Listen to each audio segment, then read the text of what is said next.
First, our top story tonight involving iguanas, turtles, dogs, all sorts of pets found during a raid on a filthy pet store in Warren. Good evening. Pets rescued one by one from that dirty store. And the owner had to be carried out, too, on a stretcher. Let's get right to Cheryl Choden on 9 Mile near Shaner. Cheryl, where was the owner hiding from police? Well, Stephen, police say the owner was hiding in the basement. He was arrested just moments ago. Take a look. They brought him out on a stretcher. Get me out of here. You did this. He was belligerent. He was shouting on his way out. They had him handcuffed and strapped to the stretcher. This is Greenwood Pets and Plants. The owner's name is Dennis. Officials tell us he was far behind in his water and electric bills.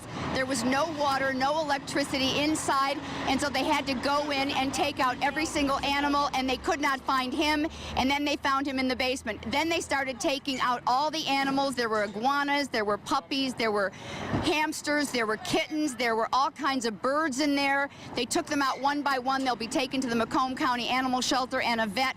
We talked to the head of animal control in Macomb County just a few moments ago.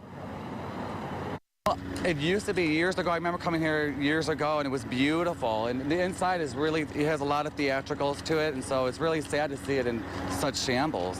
I mean, it's really in bad shape inside. So what happens to the animals? Well, we're going to take them to the Macomb County Animal Shelter. And then we also, I have friends over at the Michigan Humane Society. They're going to come help us as well. So we're going to try to secure all the animals the best we can.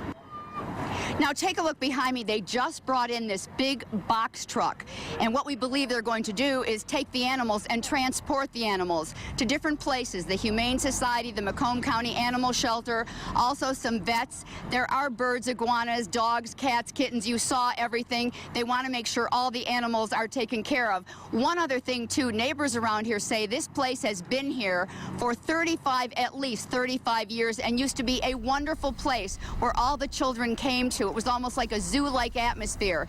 But in recent weeks, months, and maybe even years, it started going downhill. And again, officials say that the bills were not paid. There was no lights, there was no heat, there was no water, and they had to take all the animals out. We'll follow the story for you and bring you the latest on 7 Action News at 11.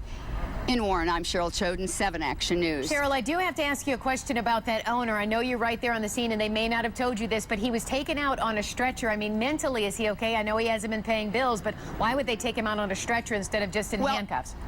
They're not sure if he fell when he was hiding in the basement because he was hiding by the stairway. They're not sure if he fell. They're not sure if he has emotional problems. But all the people in the neighborhood say that he was so overwhelmed. He loved his animals here and was trying hard to keep them, but was so overwhelmed. So we'll have to find out the exact situation, his mental situation, and if and what charges will be filed. Yeah, sad to see a long-time business going down like that. Really. Absolutely. Thank you much, Cheryl. We'll look forward to more from you coming up at 11.